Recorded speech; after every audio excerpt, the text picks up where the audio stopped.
abikaasa ütles, et ma peaks juuksed ära kammima, aga ma ei saa. Ma lähen metsa.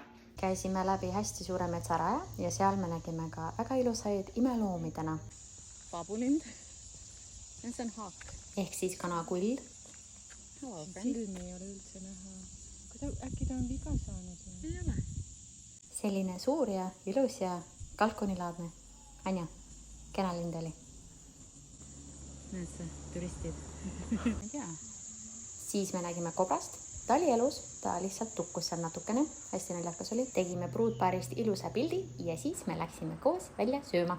Kõigepealt me sõime peekonit, siis praetud kalmaari ja krevette, mida ma unustasin filmida, hipster french fries, peekonit ja pipardega. Ja me kõik võtsime eraldi eined. Ma võtsin chicken bolognese, Mike võttis shakshuka, Krisu proovis ära chicken and waffles. Nad jagasid ka sushi, mida ma unustasin filmida ja Anton võttis omale Angry Butcher pizza. Cheers!